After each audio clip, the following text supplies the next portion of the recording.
Shalom, bersama saya Pendeta Reza Abraham dalam ringkasan pelajaran Sekolah Sabat 5 menit. Di pelajaran yang ke-12 di triwulan ini kita belajar tentang diadili dan disalibkan. Pelajaran Sekolah Sabat sepanjang satu pekan ini kita belajar fokus di Markus pasal yang ke-15. Mari kita lihat pelajaran di belakang ini. Pelajaran Sekolah Sabat sepanjang minggu ini saya bagi menjadi 5 bagian. Ini berdasarkan hari, dari hari Minggu sampai dengan hari Kamis.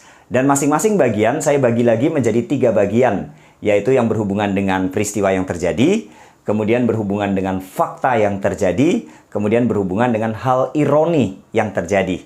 Nah, kita lihat satu persatu di hari Minggu, Markus 15 ayat 1-15.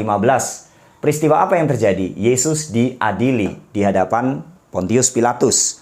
Faktanya, Yesus adalah Mesias dan Raja. Kemudian yang kedua, ketika dihadapkan kepada Pontius Pilatus, dia didapati tidak bersalah.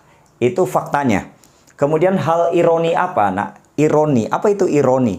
Ironi adalah sebuah majas atau kiasan yang merupakan sindiran yang menyatakan hal yang bertentangan dengan hal yang sebenarnya. Nah, saya tidak tahu apa istilah yang dipakai di bahasa Malaysia, di Sabah, Kuching, di Sarawak, di Semenanjung, atau di Brunei Darussalam. Mungkin nanti bisa memberikan informasi di kolom komentar tentang istilah ironi itu apa dalam bahasa Malaysia. Tapi yang jelas, ironi ini adalah sebuah kiasan, yaitu yang bertentangan. Tapi ini dalam bentuk sindiran. Sindiran yang bertentangan. Nah, kita lihat makanya di sini faktanya Yesus Mesias dan Raja. Dia tidak salah. Harusnya Yesus dihormati, Yesus disembah, tapi justru dia dihukum. Ini hal yang ironi seperti itu. Inilah pelajaran hari Minggu. Kemudian di pelajaran hari Senin, Markus 15 ayat 16-20. Peristiwanya, Yesus disiksa oleh tentara Romawi. Faktanya, dia itu raja orang Yahudi. Tapi hal yang ironi adalah ya seperti sebuah pengakuan sebenarnya dari tentara-tentara Romawi, tapi dalam bentuk ejekan kepada Yesus yang adalah raja. Yang pertama, Yesus dipakaikan baju ungu. Kemudian yang kedua, Yesus dikasih mahkota, tapi mahkota duri. Kemudian yang ketiga, diberi salam raja orang Yahudi. Kemudian yang keempat, dihormati, disembah, tapi kemudian dipukul, dan itu berulang-ulang. Jadi seharusnya kalau Yesus raja, ya dia diperlakukan dengan baik, tapi justru di sini dia diperlakukan dengan tidak baik. Meskipun dalam hal ejekan, Yesus diperlakukan seperti raja, tapi dalam bentuk ejekan seperti itu. Ini hal yang ironi. Kemudian di pelajaran hari Selasa, Markus 15 ayat 21-32. Peristiwanya adalah Yesus disalibkan. Faktanya, Yesus adalah Raja dan Mesias. Tapi hal yang ironi adalah yang pertama, disalib. Ketika Yesus di kayu salib, ditulis di sana, inilah Raja orang Yahudi. Seperti sebenarnya mereka mengakui, tapi sekali lagi dalam bentuk ejekan. Kemudian yang kedua, para imam mengatakan orang lain engkau selamatkan, tetapi dirimu sendiri tidak.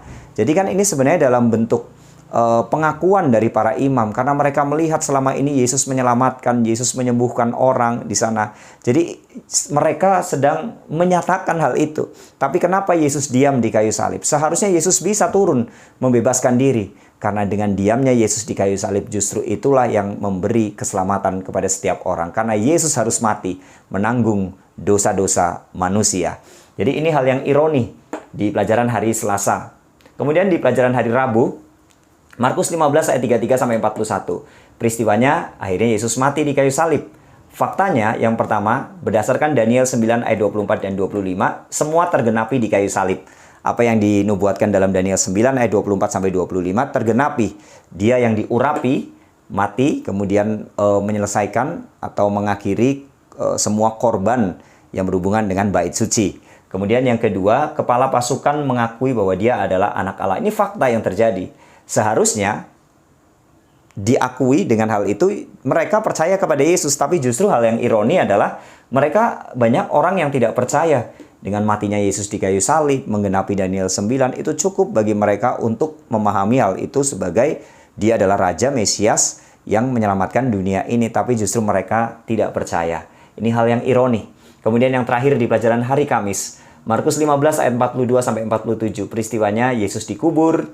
Kemudian faktanya ada seorang Yusuf dari Arimatea, ini anggota Sanhedrin yang peduli dengan meminta mayat Yesus untuk dikuburkan. Hal yang ironi adalah justru pengikut Yesus, murid-muridnya hilang dalam tindakan. Tidak ada murid-murid Yesus saat itu. Mereka mengikuti Yesus dari jauh. Ini hal yang ironi. Nah, ini gambaran pelajaran sekolah sahabat sepanjang 1 pekan ini. Nanti bisa ditambahkan pelajaran-pelajaran apa yang ada di setiap harinya. Nah, semoga pelajaran sekolah sahabat sepanjang minggu ini menjadi berkat bagi kita semua. Tuhan Yesus memberkati kita. Amin.